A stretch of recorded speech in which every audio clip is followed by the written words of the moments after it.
అందరికీ నమస్కారం. నేను మీ doctor Sahithya Bommidi, senior consultant obstetrician and gynaecologist. ఈ రోజు మనం మాట్లాడబోయే topic normal delivery, caesarean section. So రెండిట్లో ఏది బెటర్ అండ్ డెలివరీ తర్వాత ఏదర్ నార్మల్ డెలివరీ అవ్వనియండి, సిజేరియన్ సెక్షన్ అవ్వనియండి, ఎటువంటి జాగ్రత్తలు పోస్ట్ డెలివరీ తీసుకోవాలి అన్న విషయాన్ని గురించి మనం మాట్లాడుకుందాం. సో మొదట మనం నార్మల్ డెలివరీ గురించి మాట్లాడుకుందాం. సో నార్మల్ డెలివరీలో ఏంటి అంటే మదర్కి కొన్ని ఇంపార్టెంట్ ఇష్యూస్ అనేవి ఉంటాయి. అంటే మనం ఇక్కడ ఏంటి అంటే నార్మల్ డెలివరీ అంటే త్రూ వెజైనల్ రూట్ అనేది డెలివరీ జరుగుతుంది.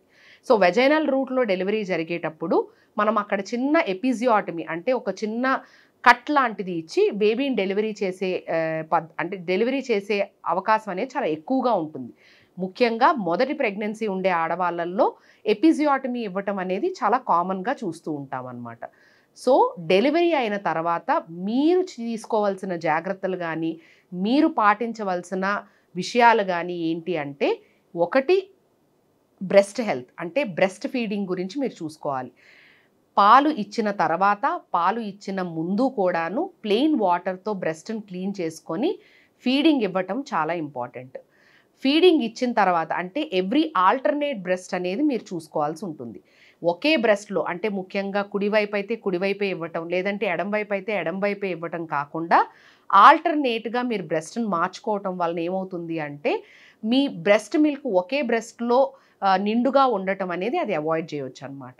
అండ్ బ్రెస్ట్ ఫీడింగ్ ఇచ్చేటప్పుడు పొజిషన్ అండ్ ఇచ్చే పద్ధతి కూడా చాలా ఇంపార్టెంట్. మీరు కూర్చొని అంటే తిన్నంగా కూర్చొని ఇవ్వటం వలన మీకు బ్యాక్ పెయిన్ లేకపోవటము అండ్ ఒక పిల్లో లాంటిది పెట్టుకోవటం వలన మీకు ఆ దన్ను ఉండటం వలన ఏమవుతుంది అంటే ఎటువంటి ఇబ్బంది ఉండకుండా ఉంటుందన్నమాట.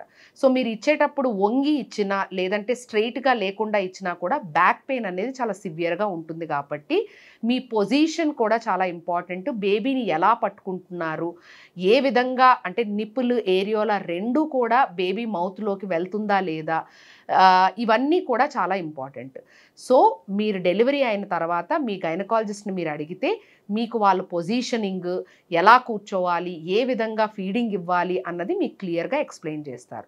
లేదు అంటే లాక్టేషన్ స్పెషలిస్ట్ కూడా ఉంటారు, వాళ్ళని కనుక్కున్నా కూడాను మీరు ఏ విధంగా బ్రెస్ట్ ఫీడింగ్ ఇవ్వాలి అన్నది మీకు చెప్తారు. రెండో విషయానికి వస్తే డైట్ విషయానికి వస్తే ఇది తినాలి అది తినాలి కొన్ని మాత్రమే తినాలి అన్న చాలా అపోహలు ఉంటాయండి. పోస్ట్ డెలివరీ మీరు ఏదన్నా తీసుకోవచ్చు. High protein diet, balanced diet చాలా చాలా ఇంపార్టెంట్. పథ్యాలు చేయటము లేదంటే అది తీసుకోకూడదు ఇది తీసుకోవడం, అవి తీసుకుంటే బిడ్డకు జలుబు అవుతుంది, ఇది తీసుకుంటే బిడ్డకు కామెర్లు వస్తాయి, ఇవన్నీ ఏమీ లేవండి. మీరు ఏదైనా కూడా ఫుడ్ ఏ ప్రాబ్లం లేకుండా మీరు తీసుకోవచ్చు. Except alcohol and smoking. Breast feeding టైంలో మీరు ఇంట్లో ప్రిపేర్ చేసుకునే డైట్ ఏదన్నా కూడా ఎవ్రీ 2 అవర్స్కి రైస్, పప్పు, పాలు ఏదన్నా కూడా మీరు తీసుకుంటే మీ మిల్క్ ప్రొడక్షన్ కూడా ఎక్కువగా ఉంటుంది అండ్ మీకు ఎనర్జీ కూడా బెటర్గా ఉంటుంది. మూడో విషయానికి వస్తే హెల్త్ సప్లిమెంట్స్. చాలామంది ఏమనుకుంటారు అంటే ప్రెగ్నెన్సీలోనే మాకు ఈ హెల్త్ సప్లిమెంట్స్ ఇంపార్టెంట్, డెలివరీ అయిన తర్వాత మాకు హెల్త్ సప్లిమెంట్స్ అవసరమే లేదు అన్న ఆలోచనలో ఉంటారు అండ్ అపోహలో ఉంటారు. ముఖ్యంగా ఏంటంటే డెలివరీ టైంలో నార్మల్ డెలివరీ అయితే 500 ml ఆఫ్ బ్లడ్ లాస్ అంటే 1/2 లీటర్ బ్లడ్ లాస్ అండ్ ఒకవేళ సిజేరియన్ సెక్షన్ అయితే 1 లీటర్ నుంచి 1.5 లీటర్ బ్లడ్ లాస్ అనేది నార్మల్గా కూడా జరుగుతూ ఉంటుంది. సో ఆ బ్లడ్ అనేది మీకు మళ్ళీ రావాలి అంటే ఐరన్, కాల్షియం లాంటివి తప్పనిసరిగా తీసుకోవాలి. కాల్షియం ముఖ్యంగా ఎందుకు అంటే లాక్టేషన్కి, మీ బోన్ హెల్త్కి కూడా చాలా ఇంపార్టెంట్. సో లాక్టేషన్ చేస్తున్నంతసేపు కూడాను మీరు కాల్షియం తీసుకోవటం చాలా ఇంపార్టెంట్. ఐరన్ ట్యాబ్లెట్ ఏదైతే ఉందో అది మీరు 2 నుంచి 3 నెలల వరకు తీసుకోవటం కూడా చాలా ఇంపార్టెంట్. నాలుగో విషయానికి వస్తే స్నానం అంటే క్లెన్లీనెస్ కూడా చాలా ఇంపార్టెంట్. మీరు మొత్తం బాడీకి స్నానం అనేది చేసుకోవచ్చు, సబ్బు అప్లై చేసుకోవచ్చు.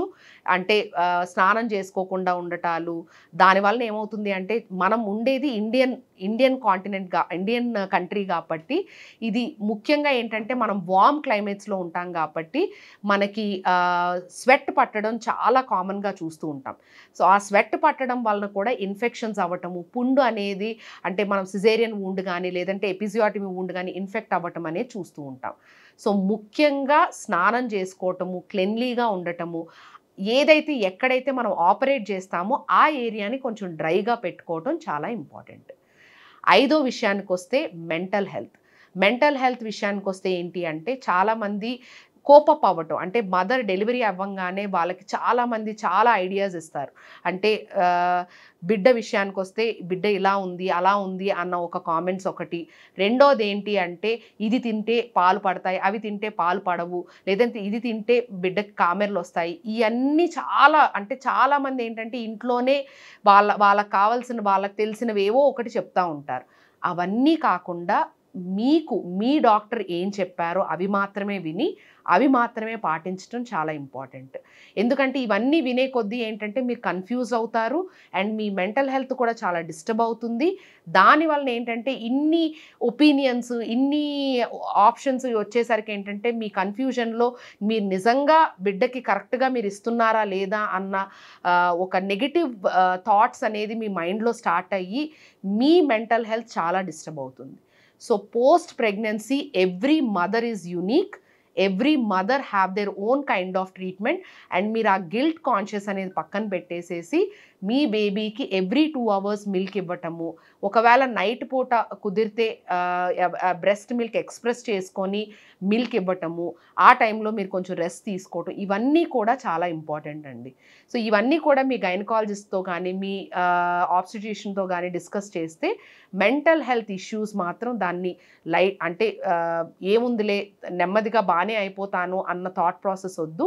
మీకు ఎటువంటి అంటే చాలా డిప్రెస్డ్గా ఉంది, మీరు బేబీని టేక్ కేర్ చేయలేకపోతున్నారు అన్నది ఏ చిన్న అనుమానం వచ్చినా కూడాను మీరు గైనకాలజిస్ట్ అంటే మీ ట్రీటింగ్ ఆబ్స్టిట్యూషన్ మాత్రం తప్పనిసరిగా కలవండి.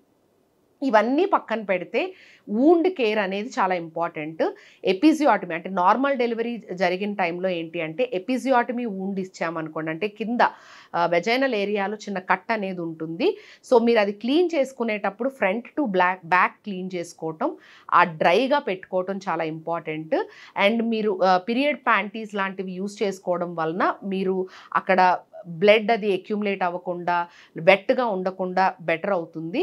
అండ్ అదే విధంగా ఏంటి అంటే మోషన్ యూరిన్ క్లీన్ చేసేటప్పుడు మంచిగా వాటర్తో క్లీన్ చేసుకొని తర్వాత అంటే డ్రై పెట్టుకోవడం చాలా ఇంపార్టెంట్. అదేవిధంగా సిజేరియన్ వూండ్కి వచ్చేసరికి నార్మల్ వాటర్తో క్లీన్ చేసుకొని అక్కడ డ్రై పెట్టుకోవడం, అంటే ఒక పక్కనే ఒక డ్రై క్లాత్ లాంటిది ఎవ్రీడే ఒక క్లాత్ పెట్టుకొని ఆ క్లాత్తో మార్చుకొని ఆ క్లాత్తో డ్రై పెట్టుకోవడం కూడా చాలా ఇంపార్టెంట్. సో ఇవన్నీ మీరు పాటిస్తే నార్మల్ డెలివరీ అయినా సిజేరియన్ డెలివరీ అయిన తర్వాత కూడాను మీరు ఎర్లీగా రికవరీ అవ్వచ్చు. అండ్ ఫుడ్ డైట్ తప్పనిసరిగా పథ్యాలు ఏమీ చేయకుండా అన్నీ తీసుకోవడం, వాటర్ ముఖ్యంగా ఏంటంటే గర్భిణీ అంటే బాలింతలకి ఏంటి అంటే వాటర్ ఇవ్వకుండా ఉంటారనమాట, ఇవ్వరు. సో దానివల్ల కూడాను హైడ్రేషన్ అది తక్కువయ్యి ఇన్ఫెక్షన్స్ రావటం కూడా చాలా కామన్గా చూస్తూ ఉంటాం. సో ముఖ్యంగా ఏంటంటే water at least 3 to 3.5 liters water తీసుకోవటము, ఫుడ్ బాగా తీసుకోవటము, హెల్త్ సప్లిమెంట్స్ తీసుకోవటము, నిద్ర మంచిగా పోవటము అండ్ ఫీడింగ్ అనేది కరెక్ట్గా ఇవ్వటము, మెంటల్ హెల్త్ అనేది టేక్ కేర్ చేయటము, ఈ 5 నుంచి 6 విషయాలు మాత్రం మీరు తప్పనిసరిగా గుర్తుపెట్టుకొని చేసుకోవాల్సి ఉంటుంది. Thank you.